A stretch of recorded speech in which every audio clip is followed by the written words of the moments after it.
Albert Sickert. And so here we have them in those early years of that decade, getting on together very well. Sickert goes out with Prince Eddie to the pub, and Eddie sees all sorts of things that he would otherwise not have done. Who, according to the landlord and landlady, at night, at the time of the Jack the Ripper murders, he would go out onto the streets. He would be out all night. Then he would come back in the early hours of the morning, pace around his room until it was time to go out and get the daily newspaper, which he would then read, come back to his room, and then he would burn clothes in the fireplace. All of which led the landlord and landlady not to tell the police, but eventually to suspect him of being a Jack the Ripper. Eventually, the veterinary student was collected by his mother, taken away back to Bournemouth in southern England, which is where he died. The landlord and landlady gave the name of Jack the Ripper, or the name of the Jack the Ripper suspect, to Walter Sickert, who wrote it in a book, wrote the details down in a book, which was subsequently destroyed in sort of wartime bombing. But again, if true, we don't know what the book was, we don't know the name of the suspect, and obviously Sickert didn't think a great deal about it. Later on, of course, he crops up in the royal conspiracy, the Duke of Clarence conspiracy, where Sickert has a studio in Cleveland Street, and it's there that the Duke of Clarence meets Annie Crook, falls in love with her, and marries her. Annie Crook is not only a commoner, but she's a Roman Catholic, and this, of course, could lead to the abdication crisis. So Annie Crook is snatched away from Cleveland Street, put into a hospital. According to one version, Sir William Gull, the Queen's physician, sort of tampers with her brain, or reduces her to sort of vegetable matter. And the Duke of Clarence, of course, dies some 4 years later. So this is the secret marriage. You can get you can get variations on this, but this is basically what it is. Later on, of course, the story gets changed in the 1970s with the publication of a book by Stephen Knight called Jack the Ripper: The Final Solution, when suddenly, as part of the conspiracy, Walter Sickert himself plays an active role, along with Sir William Gull and a mad coachman called John Netney in committing the Jack the Ripper murders. There is, of course, not the slightest truth in any of this. This is all nonsense. Some of Sickert's paintings illustrating the Camden Road murder. This is some years after the Jack the Ripper murder. Sickert was living in Camden, and a prostitute was murdered, and there was a famous trial. And Sickert did a series of paintings on called the Camden Road murders. And so links have been tried to be made with the Camden Road paintings and the Jack the Ripper murders. Now, Sickert, of course, used to have sort of, he liked talking about the Jack the Ripper case, and he would have sort of Jack the Ripper days when he would sort of dress himself up with a sort of red neckerchief and as a bit of a ruffian.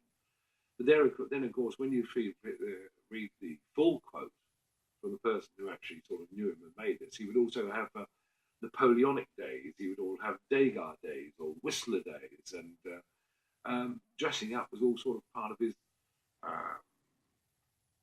artist's sort of makeup. So you can just end up putting sort of too much emphasis upon such behaviour. Then we've got again a City Police report on the Mitre Square murder, which was committed the same night as the Stroud murder, as the night of the soap. I want to talk about the final victim, Marie Kelly. Yes, she was butchered like an animal. At the same time, there was this element of ritual. She was laid out on her own bed. She is the only victim to have been discovered indoors. And she was laid out in a sort of ritualistic fashion with one arm folded across her chest. What there was left of her chest, both her breasts had been cut off, her heart had been torn out, her entrails had been pulled out, and intestines were thrown all over the walls and hung on the picture rails. As I say, her breasts had been cut off and they were on a side bench by her bed with her, along with her liver. There was blood everywhere. This lady, a lot of things hinge on Marie Kelly, don't they? Everything really hinges on Marie Kelly or her conduct. An old nun who was interviewed in 1973, she then lived at Providence Row Women's Refuge, which was only 2 or 3 minutes from where Mary Kelly had lived and died, remembered an elderly nun in 1915 saying, and this elderly nun had been around at the time the killings had taken place, saying to her, if it had not been for Mary Kelly or Marie Kelly, none of the women would have been murdered. In other words, there would have been no Jack the Ripper. And as I say, so Mary Kelly's story and what led up to the events of autumn 1888 are crucial to the whole affair. Jack the Ripper is a misnomer.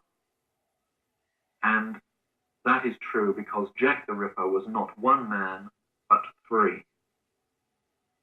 All working together for a specific purpose. Let's go one step past that and look at these 5 prostitutes and say that in an area the size of London, out of 80,000, they were all from roughly one pretty small area, and in fact, they could have had more connections than being common victims. Absolutely. Once again, this is a point which has never been brought out before. Nobody has researched the case deeply enough to have discovered this central point. Out of all the prostitutes in London, 80,000, Jack the Ripper killed 5. And all these people representing the killings as random maniac killings